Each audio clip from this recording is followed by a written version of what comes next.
Boa noite, irmãos. Graça e paz. Amém? Amém. Feliz de estar aqui novamente. Final de semana passado não estava, mas bom estar de volta. Queria convidar os irmãos a abrirem suas Bíblias em Gênesis 49. Gênesis de número 49.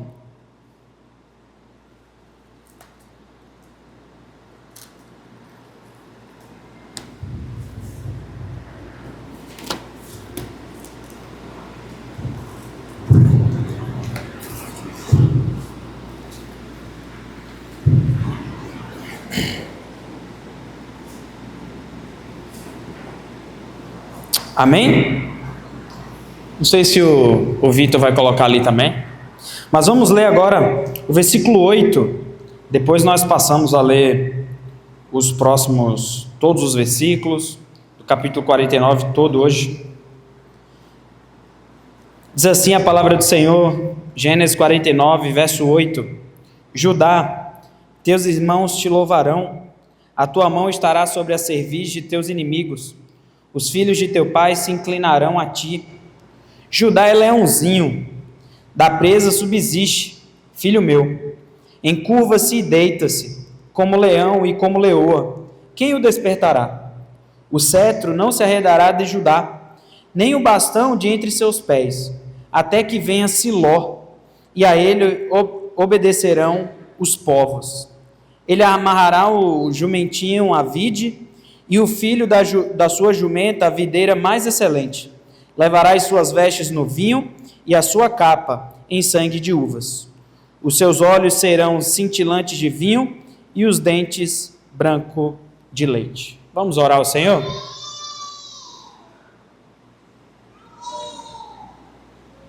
Isso é minha sobrinha gritando. Vamos orar? Senhor Deus, muito obrigado por tudo que o Senhor tem feito por nós.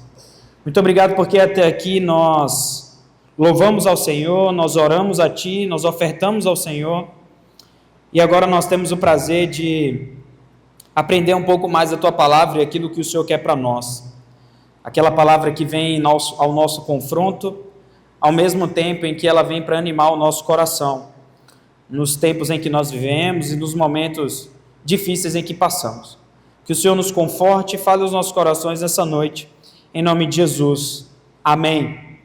Irmãos, o título da mensagem de hoje é De Pai para Filhos. Isso mesmo. De um pai específico para filhos. E eu gostaria que você fizesse um exercício agora mental, um exercício mental. Eu quero que você imagine o seu pai. Ele mesmo. Seu pai mesmo. Deitado numa cama, e ele chama os seus filhos para conversarem. No caso do meu sogro, tem que ser uma cama bem grande, que ele vai ter que chamar os 4 filhos e chamar o genro também, né? Não? Se não chamar o genro, não dá certo. Chamando para uma conversa, né? Imagina você, para quem tem pai, tendo aquela conversa que precisa ser feita, e para você que ainda não, que já perdeu o seu pai, aquela conversa que você gostaria muito de ter tido. É essa conversa mesmo que eu quero chamar a gente para ter nessa noite. Nós temos, nesse capítulo inteiro, nós temos uma conversa de um pai chamado Jacó, com os seus 12 filhos. Ele chama seus 12 filhos para uma conversa. Acho que se eles tivessem tido essa conversa lá no começo da vida deles, do relacionamento deles, talvez não chegaria no estado que a gente chegou ao discorrer sobre o capítulo 49. Esse texto fala desse pai que está perto de morrer. Jacó está com 147 anos de idade, já não consegue mais andar, então ele está deitado na sua cama e ele convida os seus filhos para uma conversa. Isso está exposto ou demonstrado no versículo 1 e no versículo 2 de Gênesis 49. Olha o que aqui diz o texto. Depois chamou Jacó seus filhos e disse: Ajuntai-vos, e eu vos farei saber o que vos há de acontecer nos dias vindouros. E o versículo 2 vem para reforçar o chamado, que é assim: Ajuntai-vos e ouvi, filhos de Jacó, ouve a Israel o vosso pai. O pai chama eles para conversar, para falar de algumas coisas. O texto aponta para a gente, né, pelo menos o título que está aí no capítulo 49, é Bênçãos Proféticas de Jacó. E eu quero que a gente fique com uma pulguinha atrás da orelha. Será que são bênçãos mesmos? E eu quero que à medida que nós vamos discorrendo aqui, cada filho, eu quero que você responda essa pergunta. Se era realmente uma bênção ou se era uma maldição o que estava sendo falado por Jacó.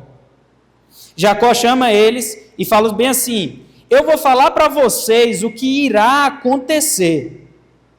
Uma profecia. Uma profecia que vai começar a acontecer 400 anos depois dessa conversa. Mas ele fala, olha, eu vou falar o que vai acontecer. E tem uma questão aqui colocada que é muito importante.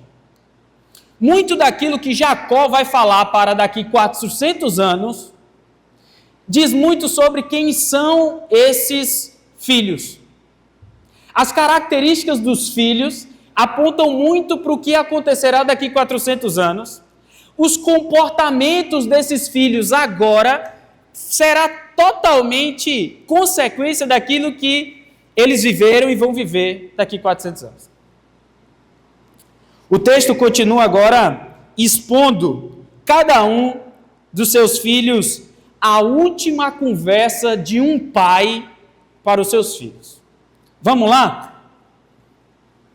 Coloca seu coração diante de Deus, porque tem horas que Deus nos chama para conversas difíceis. E tem hora que pais precisam chamar seus filhos para conversas difíceis. E conversas difíceis geram arrependimento. E arrependimento gera coração moldado pelo Espírito do Senhor. Chegou o momento de Jacó conversar com seus filhos, palavras duras, difíceis, mas conversas necessárias. Vamos lá para o primeiro? Rúben, olha o que está no verso 3, pode colocar aí, Vitor. Rúben, meu filho, você é o meu filho com Lia, tu és o meu primogênito, a minha força e as minhas primícias, do meu vigor, o mais excelente em altivez e o mais excelente em poder. Rúben, meu filho, tu é aquele que eu tenho grande expectativa, tu é o meu primeiro. A palavra primícia significa o melhor. Com você, a minha expectativa era que você fosse excelente e que você fosse cheio de poder. Vitor, verso 4, Vitor. Impetuoso como a água. Inclusive, esse texto muito difícil de traduzir. A palavra água aqui não é água essa que a gente conhece. O termo aqui é espuma. A ideia é que Rúben, ele é como uma espuma do mar, inconstante e violento. Impetuoso como as espumas do mar. Meu filho Rúben, você não será mais excelente, porque subsiste ao leito de teu pai e profanaste, subiste a minha cama. Rúben, a minha expectativa contigo era aqui, Rúben. Tu é o primogênito. Mas, Rúben, você é inconstante e violento. Por que, Rúben? Você foi dormir com minha concubina na minha cama, Rúben. Por que você fez isso, Rúben? O filho que eu tinha tanta expectativa, agora está simplesmente em caixa alta assim. Decepção. Rúben, tu és o filho da decepção. Vamos para o próximo? E aí, é maldição ou é bênção? Vamos para o próximo. Simeão e Levi, verso 5. Simeão e Levi são irmãos. Esse termo também é melhor traduzido por aliados. As suas espadas são instrumentos violentos. Por quê? Jacó tinha uma filha chamada Diná. E essa filha, ela foi abusada pelos filhos de Siquém, pelo príncipe de Siquém. Inconformados com isso, Simeão e Levi se juntam. E na calada da noite, eles pegam de surpresa o povo de Siquém, matam vários homens e o príncipe de Siquém. Quando eles voltam para Jacó, Jacó os amaldiçoa. Porque Jacó tem um princípio muito simples. Uma coisa é justiça, outra coisa é vingança. E olha o que é que Jacó diz no versículo 6. No seu conselho, ou seja, nesse plano que vocês fizeram, não entre minha alma. Com o seu agrupamento, ou seja, com essa união que vocês conseguiram aí para fazer essa violência, minha glória não se ajunte, porque no seu furor mataram homens e na sua vontade perversa já retaram touros. Vocês foram covardes. Porque uma coisa é a gente marcar, de guerrear e ter justiça. Uma coisa é vocês agirem como vocês agiram. Eu não pactuo com isso. E olha o verso 7, Vitor. Maldito seja o seu furor, pois era forte, e a sua ira, pois ela era dura. O que é que eu vou fazer com vocês? Eu vou dividir vocês em Jacó, e eu espalharei em Israel. Vamos lá? Simeão virou a menor das tribos. Ela tinha um lugar bem no meio do território de Judá, que ao tempo ela foi se misturando, ela foi se dissipando. E alguns teólogos vão até dizer que ela acabou. Vamos para Levi? Levi nem terra teve. Levi foi dividido por todas as tribos. Essa força e essa ira se tornou irrelevante. Vamos para o próximo? Terceiro filho, Judá. Ele começa dizendo: Judá, teus irmãos te louvarão, a tua mão estará sobre a cerviz dos teus inimigos. Ele está dizendo o seguinte: Judá, todos os teus irmãos te adorarão. Além de te adorar, você também vencerá os seus inimigos.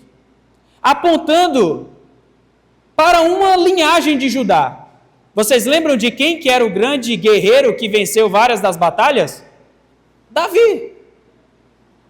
Vários e milhares de anos depois. Os filhos de teu pai se inclinarão a ti. Judá é leãozinho.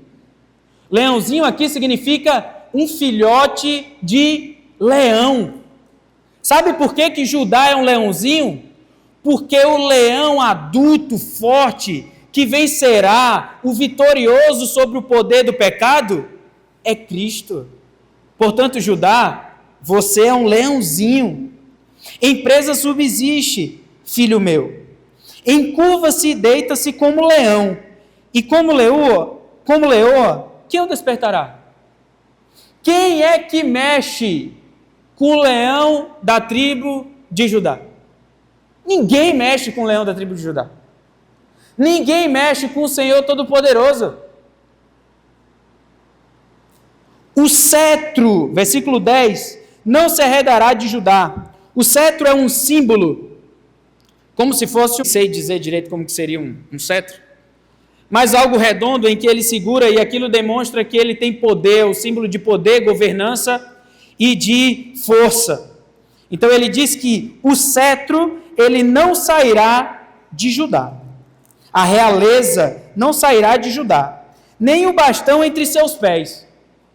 Entre seus pés aqui é uma figura de linguagem, utilizada para dizer que não sairá da descendência de Judá a realeza, o poder e o governo. Não sairá, até que venha Siló. Essa palavra Siló, todo mundo pensa que é um lugar, mas não. Siló é uma palavra que significa aquele a quem pertence, aquele que tem o direito de. A ideia aqui de Judá é o seguinte: Judá, de ti sairá a realeza. O cetro não sairá da tua mão, a tua descendência vai levar esse cetro até que chegará a quem pertence. Chegará a quem tem o direito de governar sobre todas as coisas. E quem é que tem o direito, irmãos, de governar sobre todas as coisas? O nosso Senhor e Salvador, Jesus Cristo. Ele termina o verso 10 dizendo: e a ele obedecerão os povos. Olha aí, Leandro. Olha a expansão da adoração. Olha Deus falando que as nações se prostrarão diante do leão adulto. Olha missões no texto. Olha o Senhor falando de que todo joelho se dobrará, toda língua confessará que Jesus Cristo é o Senhor. Verso 11 e o verso 12 falam sobre o sacrifício de Cristo. Olha o que diz: ele amarrará o seu jumentinho à vide. Vocês lembram? Jesus no jumentinho entrando em Jerusalém, ele amarra a vide. E é interessante porque ninguém amarra um jumento numa vide. A vide era a árvore mais nobre daquele tempo, e ela dava um fruto muito especial, que ninguém bota um jumento para comer uva. É que nem ninguém fica botando comida boa para por comer. Esses dias eu fui visitar, sexta-feira a gente foi visitar o Eliel Marques, Cris? Acho que foi, né? A gente foi lá na loja do Eliel Marques lá visitar ele, e aí ele falou que tinha umas bananas lá que estragou, ele levou para o sítio e deu para os porcos. É isso que a gente dá para porco. Ninguém dá para jumento vinho, ninguém dá uva boa, mas ele coloca esse jumento nessa vide, o filho da sua jumenta, a videira, ele é a mais excelente, e olha que interessante, ele lavará as suas vestes no vinho, e a sua capa em sangue de uvas. Vocês lembram que uma vez por mês a gente toma e faz aqui na igreja o quê? A Santa Ceia, não é isso? E o suco de uva que a gente toma representa o quê? O que o texto está dizendo para a gente é o seguinte: de que essas vestes cheias de vinho, a sua capa em sangue de uvas, os seus olhos serão cintilantes de vinho e os dentes brancos de leite, significa que de Judá sairá aquele que morrerá pelos nossos pecados. E aí, bênção ou maldição? Bênção maior, nenhum dos outros filhos recebeu. Judá era o homem que carregaria a descendência até chegar ao nosso Senhor e Salvador Jesus Cristo. Verso 13, Zebulon diz assim: habitará na praia dos mares e servirá de porto de navios, e o seu limite se estenderá até Sidom. Aí começa a complicar o texto, porque a tribo de Zebulon não chega nem pertinho do mar. Agora me diz uma coisa, como é que tem uma profecia para eles falando bem assim, ó, habitará na praia, se o povo mora em Rondônia, Edmilson? Como é que faz? O texto diz ainda que servirá de porto e de navios. Está vendo como é difícil ler a Bíblia? Mas a ideia aqui é que eles ficam num lugar muito importante na geografia das tribos de Israel, onde passa todo o comércio marítimo dos fenícios. E essa tribo prosperou muito por causa desse comércio marítimo. Versículo 14, versículo 15, vamos falar de Issacar. Issacar é jumento de fortes ossos, potencial, força, de repouso entre os rebanhos de ovelhas. Mas olha o que acontece com Issacar. Ele viu que o repouso era bom e que a terra era deliciosa, ele baixou os ombros à carga e sujeitou-se ao trabalho servil.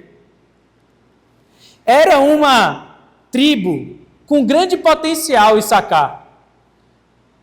Mas parece que o povo era meio preguiçoso.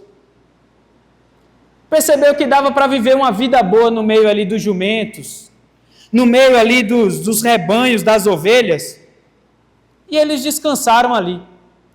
Issacar representa aquelas pessoas que têm potencial, mas resolveram se contentar com um pouco. É uma tribo irrelevante, indolente, impotente e servil. Issacar. Vamos para Dan, versículo 16.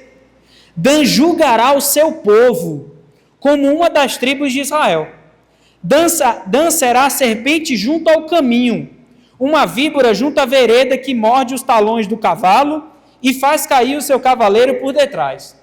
Dan é uma tribo bem pequenininha mesmo. Mas perceba que ele compara Dan com uma serpente que derruba um cavalo. Um ser pequenininho que derruba grandes populações. O texto ainda diz que Dan julgará o seu povo, será juiz.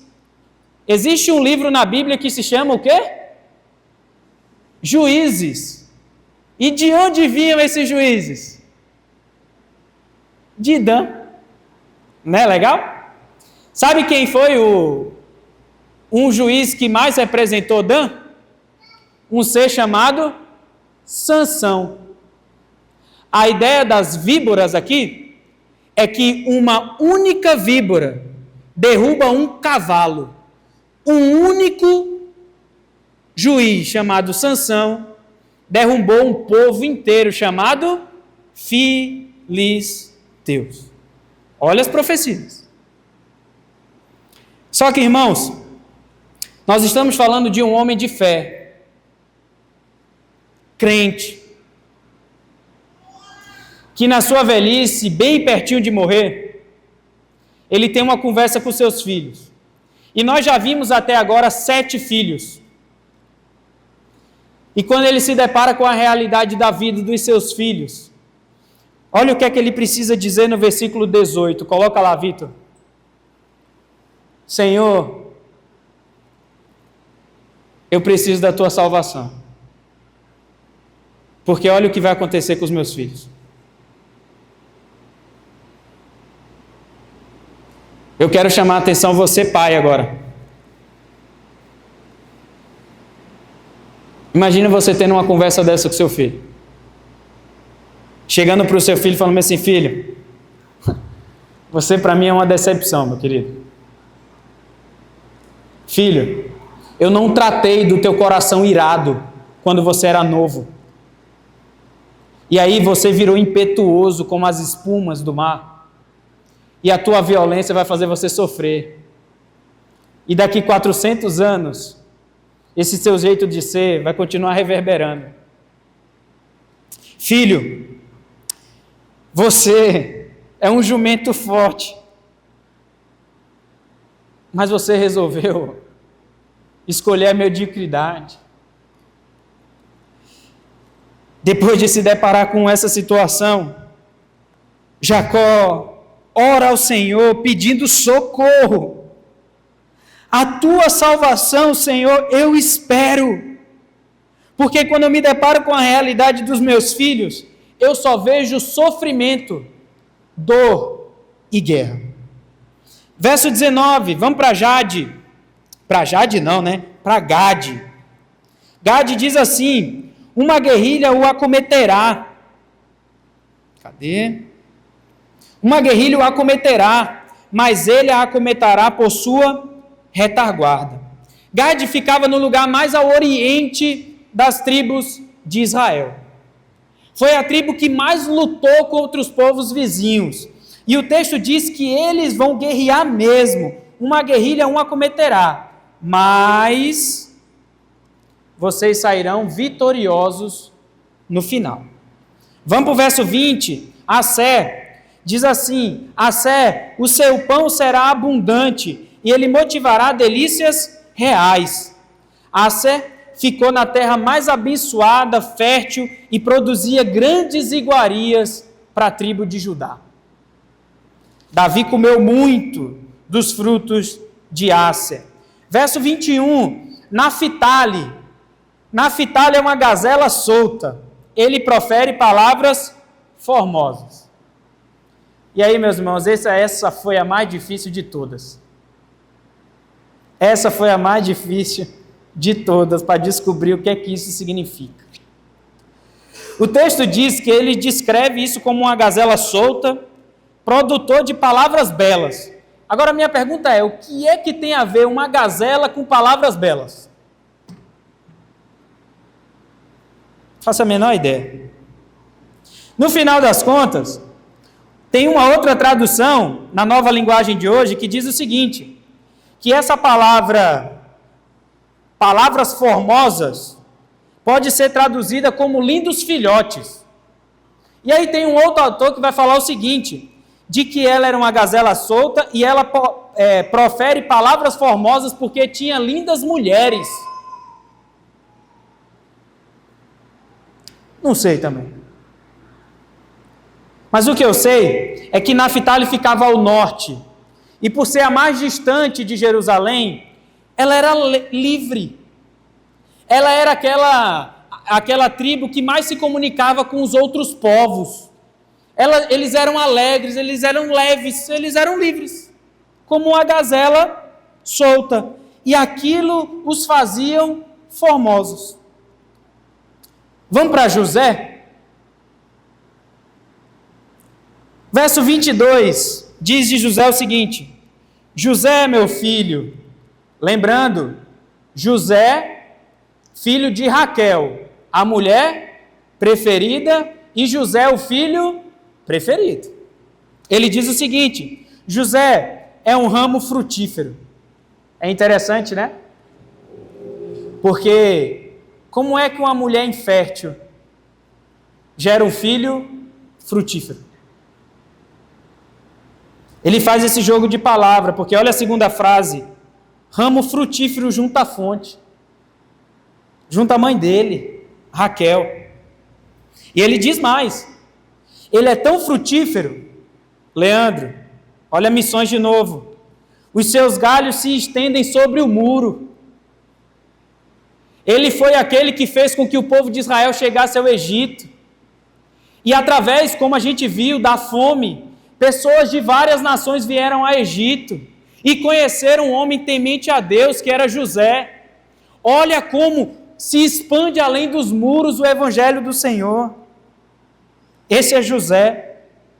Ele diz mais no versículo 23, os flecheiros lhe dão amargura, atiram contra ele e o aborrecem, apontando para todo o sofrimento na vida de José. Mas olha o que é que ele vai falar, que o seu arco permanece firme. Interessante, né? Eu nunca parei para pensar no arco como uma figura de segurança, de constância.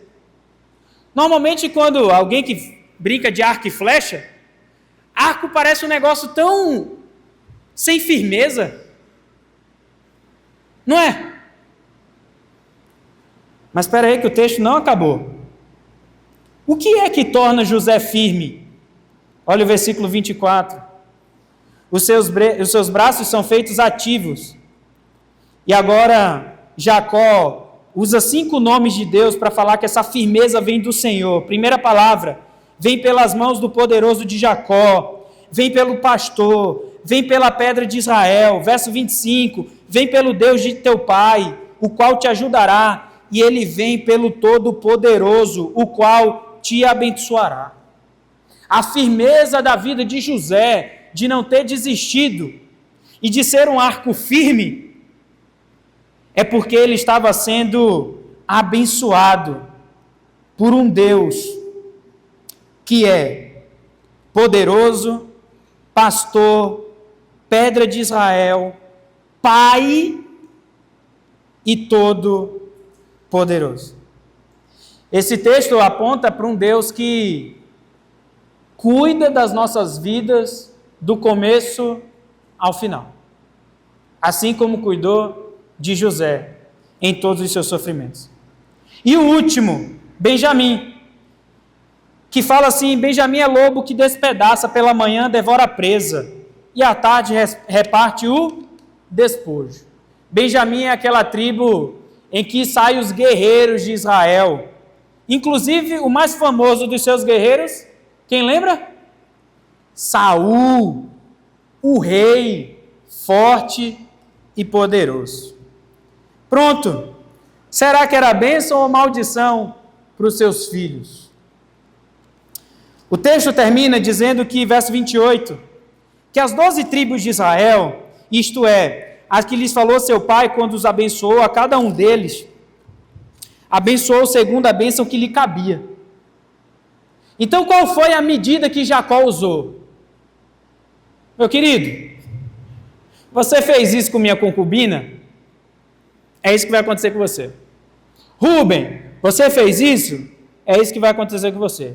Judá, você fez isso? É isso que vai acontecer com você. José, meu filho preferido? Então vai acontecer isso aqui. Com Dan, vai ser isso aqui. É isso que Jacó fez. Só que olha o que é que diz o verso 29. Depois lhe ordenou dizendo: eu me reúno ao meu povo, sepultai-me com os meus pais, na caverna que está no campo de Efron, o Eteu, na caverna que está no campo de Macpela, fronteira a Manré, na terra de Canaã, a qual Abraão comprou de Efron, com aquele campo em posse de sepultura. Ali sepultaram Abraão e Sara, sua mulher. Ali sepultaram Isaque e Rebeca, sua mulher. E ali sepultei Lia. O campo e a caverna que nele está, comprados aos filhos de Et, tendo Jacó acabado de dar determinações a seus filhos, ele recolheu os pés na cama e expirou, e foi reunido ao seu povo. Uma última conversa de um pai para os seus filhos. Depois disso, ele recolhe as suas pernas e morre. Vamos para a aplicação? Porque tem um vatapá gostoso para a gente comer ali, né? Vamos para a aplicação. Uma das primeiras perguntas que nós precisamos fazer ao texto é o seguinte: qual era o propósito de Jacó com essa palavra para os seus filhos? Muito simples. Ele queria que eles entendessem que, por mais que eles fossem diferentes, e que a vida deles tomassem rumos diferentes, eles eram um único povo. E a representação disso é o lugar onde Jacó morre. Muitas vezes a gente lê esses últimos versículos passando rápido, e a gente nem percebe. Mas Jacó morre onde os seus pais morreram. Ele quer ser sepultado lá, mostrando uma unidade de bênção. E o que Jacó está dizendo é o seguinte: vocês são diferentes, mas vocês são um povo só. Cada um aqui tomou um rumo na vida. Cada um aqui tomou um rumo na vida. Mas no dia que você esquecer que você faz parte de um corpo, complicou seu coração. Você pode tomar seus rumos na vida, mas você não pode esquecer que você faz parte de um corpo. Segunda aplicação para a gente, e muito poderosa. Irmãos, o cetro, o poder, a realeza, a soberania e o governo jamais se afastará do Messias.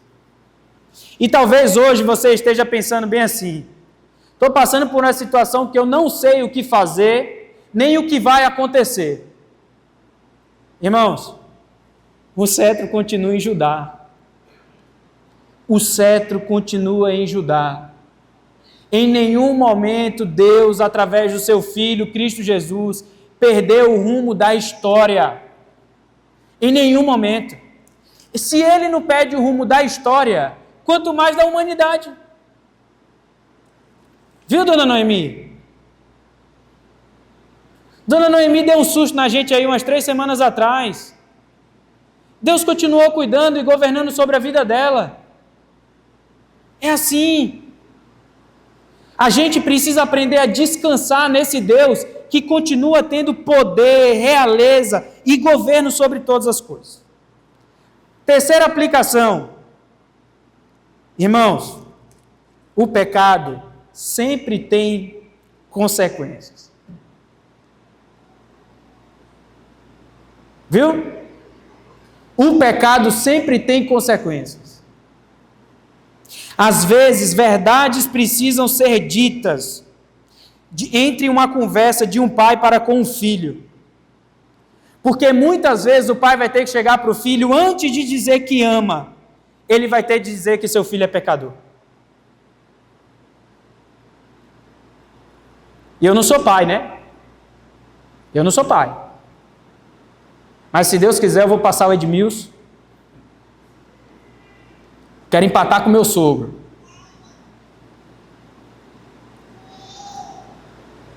E eu vou ter momentos que eu vou ter que chamar meu filho e ter conversas duras com meu filho. Se o Johnny e a Kathleen, se a Gleice e o Alberson, se a Marina e o Wagner, se o Felipe e a Ana Paula, se o Gesley e a Fernanda, se o Elias e a Saruê, se o Mark e a Aline, entre outros, tiverem conversas duras, difíceis com seus filhos enquanto são pequenos, quando chegar no leito de morte, provavelmente não vai ter uma conversa como essa.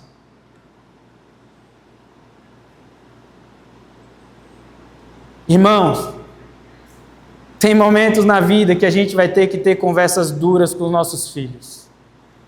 E a gente vai ter que falar para eles que eles são pecadores. E a gente vai ter que combater o pecado deles. Porque pecado tem consequência. Entretanto, quarta aplicação. Podia ser tudo uma só, né? Mas vamos dividir para ficar mais fácil.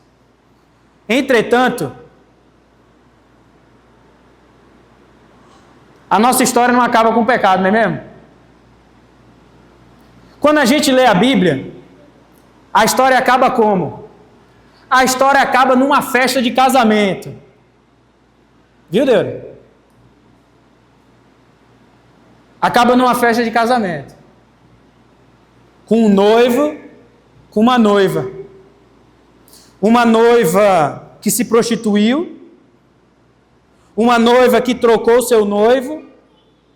Uma noiva que pecou contra o seu noivo. E do outro lado a gente tem um noivo que olhou para a noiva e falou: eu quero você mesmo assim. Eu substituo você. Eu assumo a sua consequência. Eu assumo o seu pecado. Sabe por quê? Porque nós cremos num Deus que pode mudar histórias. Sabia? E eu vou contar uma coisa para vocês. Sabe Levi? Esse que acabamos de falar, que a sua tribo ia ser espalhada, foi alvo da graça de Deus. Sabe por quê? Porque Deus mudou a história dos levitas. E aquele povo que desobedeceu é o povo que fica responsável pelo culto ao Senhor. É o povo que fica responsável pelo templo. É o povo que fica responsável pela adoração do povo. Está vendo como Deus tem poder de mudar a história?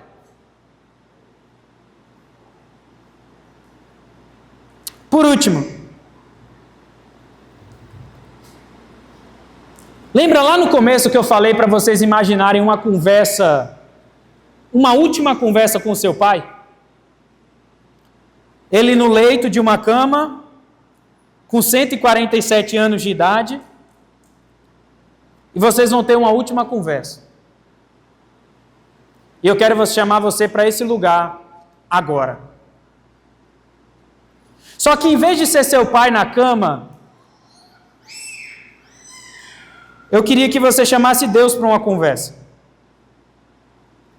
E eu quero que nessa conversa que você vai ter com Deus, você faça uma seguinte pergunta: o que é que Deus vai falar de mim? Jacó começou a falar dos seus filhos, dos pecados dos seus filhos. dos maus comportamentos dos seus filhos. E Deus vai ter uma conversa com você e Ele vai falar o quê? Será que Ele vai falar aquele pecado que tu está escondendo?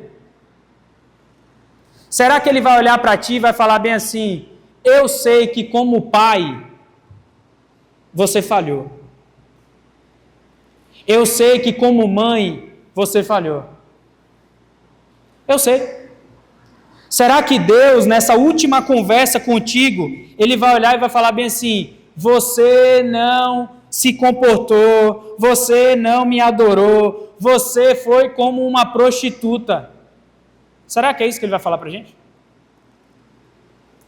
Nessa última conversa, o que será que o Pai vai falar para você? E talvez agora a gente esteja pensando num pai que está apontando o dedo para a nossa cara e falando bem assim: eu sei o que você fez. Você escondeu dos homens, mas de mim você não esconde. Entretanto, eu tenho uma sugestão para a gente. Sabia? Sabe o que é que Deus vai falar para a gente?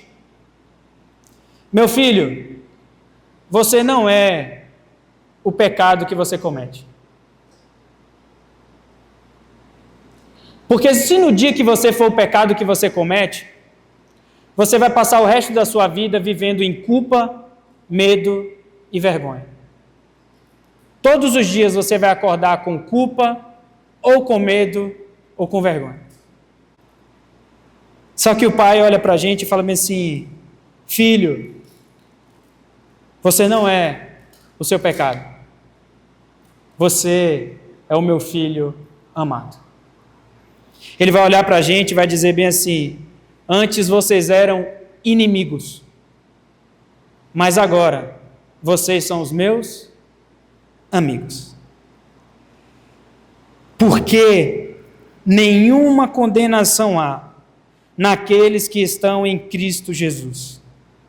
Nós não somos o que erramos, nem o que pecamos, nem o que desobedecemos. Nós somos aquilo que Cristo fez por nós. Nós somos filhos amados de Deus. Está vendo como Deus muda a nossa história? Quando eu tinha 12, 13, 14 anos, ninguém falava para mim que eu ia ser pastor. Domingo para mim era dia de apanhar em casa, meu irmão. Ir para a igreja para mim era síndrome de peia. Porque juntava eu, meu irmão e os santinhos da igreja, a gente quebrava tudo. Era vidro que a gente quebrava, era os brinquedos, era tudo. Todo domingo a gente apanhava. Mas Deus muda a história. A gente fica vendo esses meninos. Esses dias, domingo retrasado, uma pessoa chegou para mim, uma das crianças chegou para mim e falou assim: pastor, o Cauã está dentro da caixa d'água, tem uma caixa d'água vazia aqui para botar lá em cima, né? Ela está vazia aqui. O Cauã abriu a tampa da caixa d'água e entrou lá dentro e ficou pulando. Né? A gente não sabe o que é que Deus vai fazer na história do Cauã. Mas uma coisa eu sei: Deus tem poder para mudar a nossa história. Enquanto há fôlego de vida, há esperança de salvação. E meus queridos, deixa eu falar uma coisa para vocês. Toda terça-feira nós estamos orando. Toda terça-feira a gente ora por nova conversão. Quem vem aqui toda terça-feira sabe disso, né, Deura? Nós oramos. E essa semana o Senhor respondeu. Deus ouve a nossa oração. E quando lhe apraz, Ele responde a oração. Deus é um Deus que muda história. Pais, tenham conversas duras com seus filhos, para quando não ter que chegar no dia do leito de morte, ter que falar palavras tão duras como Jacó falou. Agora imagine esses 12 filhos olhando um para o outro depois do pai morto e falando bem assim: a última palavra que meu pai me deu foi uma maldição. É isso que você quer para sua família? Espero que não. Que Deus nos ajude. Que Deus nos ajude. E que a misericórdia dele esteja conosco todos os dias da nossa vida. Amém? Abaixe sua cabeça. Converse com Deus. Pergunte a Ele. Não se intimide de perguntar a Ele. Pai, o que é que o Senhor tem para falar para mim? O que é que o Senhor tem para falar para mim? Eu quero falar contigo.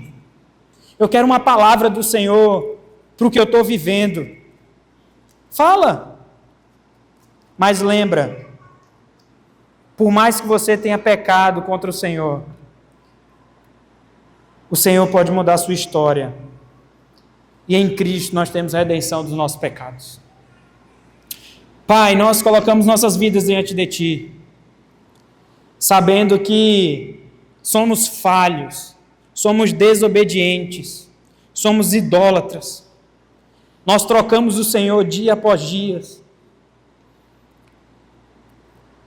Mas o Senhor continua acreditando em nós a ponto de mudar nossas histórias. Tudo isso apontando para o nosso Senhor e Salvador Jesus Cristo, aquele que recebeu a condenação por nós na cruz do Calvário. Nos abençoa, cuida das nossas famílias, Pai.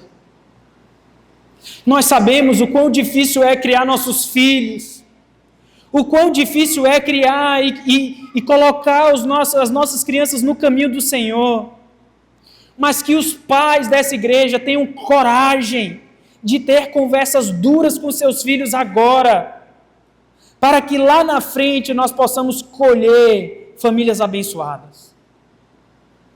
Relacionamentos entre pai e filhos frutíferos. Nós queremos colocar também diante do Senhor as pessoas que vivem com culpa, medo e vergonha, porque não souberam ainda aplicar o perdão que vem da cruz do Calvário no seu coração. Nós clamamos a Ti, para que questões do passado sejam libertas, sejam tratadas no fundo do coração, através do perdão que vem do Senhor. Para aqueles filhos que lembram dos seus pais com sequidez, com aridez, com dureza no coração, traz perdão. Aos pais que têm sido duros demais, não têm falado do amor do Senhor aos seus filhos, traz discernimento nesse coração. Abençoa essa igreja, que essa igreja seja um lugar onde as nossas crianças, elas sejam formadas, não na lei para serem legalistas, nem no liberalismo para acharem que Deus pode perdoar de qualquer jeito, eles podem viver de qualquer jeito, mas que eles possam entender que a única maneira de eles terem uma vida sã diante do Senhor é através do sangue sacrificial de Jesus Cristo.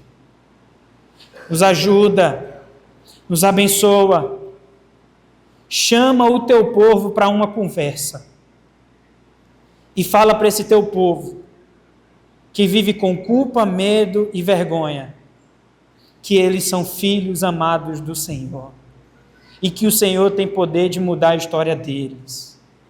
É isso que nós clamamos a Ti, em nome de Jesus. Amém e amém. Que Deus nos abençoe.